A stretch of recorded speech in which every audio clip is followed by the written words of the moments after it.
So I'll promise you we're going to have a lot of fun here today. I'm going to give you examples out of the business side and also of the private side, so you're going to take that all home and make your relationships better at home, or find the right guy. You can use that for everything. And about myself, I'm happily married and I have 8 kids. So I gave birth to 4, and there's a set of twins in there too, and then I have 4 additional children, bonus children, stepchildren. So what I'm telling you is not book smart or anything, it's real life experience, so I can help you with your kids a little bit too. So being from Germany, the culture here in the States is very different than the culture is in Europe. You probably experienced that before. Who has said, how are you today? Who has said that today? How are you? Most of you, right? Did you really care? Probably not, right? So let me tell you a story. I moved to this, first time ever I was in the States is over 20 years ago. So I came to the States, I went into the shoe store, and I was looking for shoes, and this lady comes over, the sales associate came over and said, how are you? And I thought, wow, she's so nice. So my English was not that great, so I was thinking, so how do I translate that into English now, and how do I say that? And then by the time I had my answer prepared, she was already gone. So for her, that was normal. For me, being European, being German, that's very rude. Because don't ask me if you don't care. That's worse than not asking. And I'm telling you this because you Americans, and I'm in the States now too, you Americans, me too, we say that on a daily basis, and it's so normal for us, we don't even think about why we say this, and we're totally shocked when somebody says, I'm having a bad day. We don't want to hear that. How are you? I'm fine, how are you? Right? That's the normal thing to say that.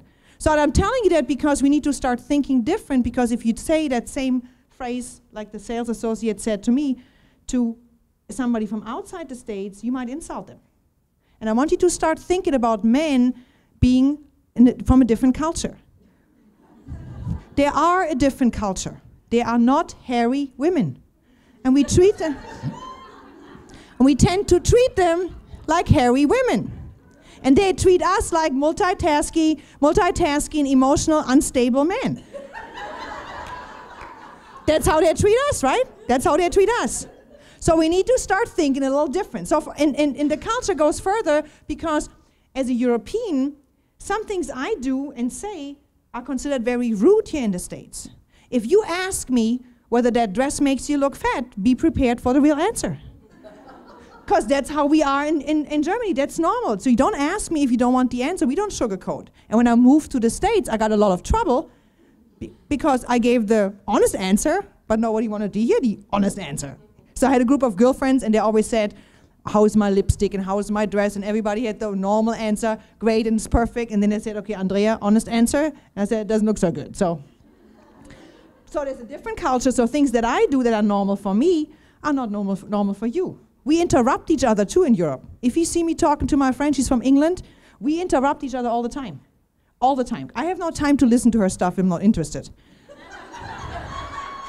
Or if I disagree with her, I will interrupt her. So when people watch us, they're like, you're always fighting. No, we're not fighting. We're not fighting. My husband actually is a funny story too. We have German TV at home. Dish has a German channel. So on the German channel too, he says, why do you watch those shows where they're always fighting? They're not fighting. We're talking like that. We have a very different way of talking, which can, to an outsider, to somebody who's not from Germany, come across as fighting. So start thinking of men as people from a different culture. So the goals today, what I want to do with you is increase the effectiveness of communication and to modify your behavior and your response. Yeah, I want you to be able to better communicate with your men, and I always say, from the bedroom to the boardroom, not the other way around, from the bedroom to the boardroom. In business, if you are able to communicate better with men, you'll see tremendous growth in your company, tremendous growth. There's all kinds of studies out there that show if you have co-ed teams, those companies outperform any other company that only has either male or female. If you can put teams together in your company, or your company has a lot of men and women working together, working well together, it's fantastic. And it's not about becoming a man or the man becoming a woman, because that doesn't work either. A lot of women who become very, very strong and very male in their environment because they think they have to be like that, they're not very well liked. And I'll explain later why that is. Higher performance in your company. And you have a stronger connection with your partner. If you all of a sudden can communicate with him better, you have a stronger connection. If you always feel he doesn't listen to you and he doesn't understand you, it's not so great. Somebody asked me outside earlier, or said some outside, men don't listen. They do listen. They just listen different. And again, if you treat him like a hairy woman and talk to him like you talk to your girlfriends, he won't be able to listen. How are we going to do this?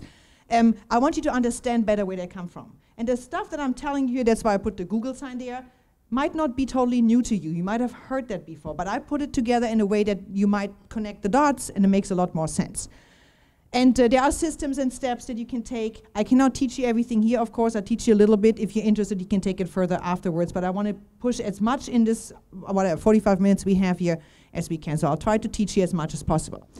And a cat and a dog are there is because that's how we judge. We judge by our own rules. We judge men the way we want women to react, and vice versa. So think about a dog contest, and all the judges are cats that judge the dogs by who meows the best. That's basically how we talk to men. We want them to, he's not listening, he's not emotional enough, he doesn't talk to me enough. All that stuff is because we are the cats and they are the dogs, and that doesn't work.